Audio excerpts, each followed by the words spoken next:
নমস্কার। সত্যমঙ্গল চ্যানেলের সকল দর্শক এবং শ্রোতা বন্ধুদের জানাই আন্তরিক শ্রদ্ধা ও ভালোবাসা। আজ আমরা এই ভিডিওর মাধ্যমে স্বামী ভূতেশানন্দজি মহারাজের কথা থেকে আলোচনা করব। একবার এক ভক্ত প্রশ্ন করছেন স্বামী ভূতেশানন্দজি মহারাজকে, বুদ্ধি কি মহারাজ? মহারাজ বলছেন, বুদ্ধি হল অন্তঃকরণের একটি বৃত্তি, যা নিশ্চয় রূপে বস্তুকে প্রকাশ করে, তাকে বলে বুদ্ধি।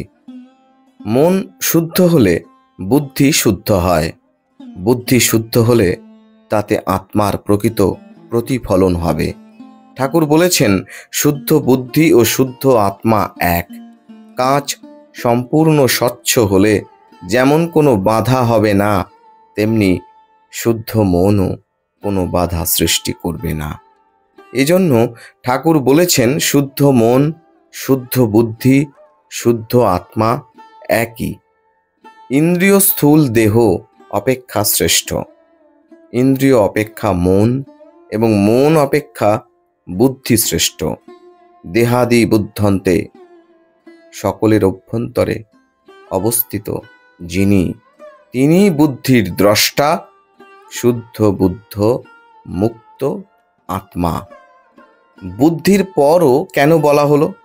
না, বুদ্ধি হলো বৃত্তিরূপ জ্ঞান, আত্মা বৃত্তি দ্বারা সীমিত নন, এজন্য তিনি বুদ্ধির ওপর। ইন্ডিভিজুয়াল বা ব্যক্তি মনের চিন্তা তরঙ্গ বিরাট মনের সঙ্গে কিভাবে যুক্ত মহারাজ? মহারাজ বলছেন, ডাক্তারি মতে জীবকোষ সমষ্টির দ্বারা দেহ, এই দেহ তাদের দ্বারা নিয়ন্ত্রিত। উপনিষদ বলছেন, যিনি সর্বভূতে অর্থাৎ সর্বভূত দেবতার অন্তর্বর্তী রূপে থাকেন, সর্বভূত দেবতা যাকে জানেন না, সর্বভূত যার শরীর, যিনি অন্তর্বর্তী রূপে থেকে সর্বভূতের দেবতাকে নিয়ন্ত্রিত করেন, তিনি অন্তর্যামী ও অমৃত এবং আপনার আত্মা। এই পর্যন্ত অধিভূত দর্শন, এরপর অধ্যাত্ম, শরীর বিষয়ে দর্শন। খুব সুন্দর কথা। যিনি সর্বভূতে রয়েছেন কিন্তু সমস্ত জীব থেকে পৃথক। সর্বজীব আমার, অর্থাৎ সেই বিরাট পুরুষের শরীর। তারা আমাকে জানে না, আমি তাদের মধ্য থেকে সমগ্র জগৎকে চালাচ্ছি।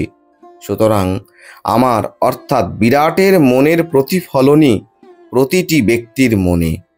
বিরাট বা সমষ্টি মনের চিন্তাই স্বল্প বিস্তরভাবে ব্যক্তি মনে ভেসে ওঠে। তিনি আমাদের ভেতর থেকে আমাদের নিয়ন্ত্রণ করছেন, যান্ত্রিকভাবে, মেকানিক্যালি, বাইরে থেকে নয়, ভিতরে থেকে নিয়ন্ত্রণ করছেন। সেই তোমার আত্মাই তোমার অন্তর্যামী। দেহের মৃত্যু হলে তার মৃত্যু হয় না, দেহ থেকে তিনি ভিন্ন। এমনটাই অপূর্ব উত্তর দিয়েছেন স্বামী ভূতেশানন্দজি মহারাজ। আজকের আলোচনা এইটুকুই। আশা করছি আজকের এই আলোচনা আপনাদের খুব ভালো লেগেছে। আর সত্যি যদি ভালো লেগে থাকে তাহলে প্রতিদিনের মতো ভিডিওটিতে একটি লাইক, শেয়ার, কমেন্ট ও চ্যানেলে যারা নতুন এসেছেন তারা চ্যানেলটিকে সাবস্ক্রাইব করে সত্যমঙ্গল চ্যানেলের পাশে থাকবেন। ধন্যবাদ।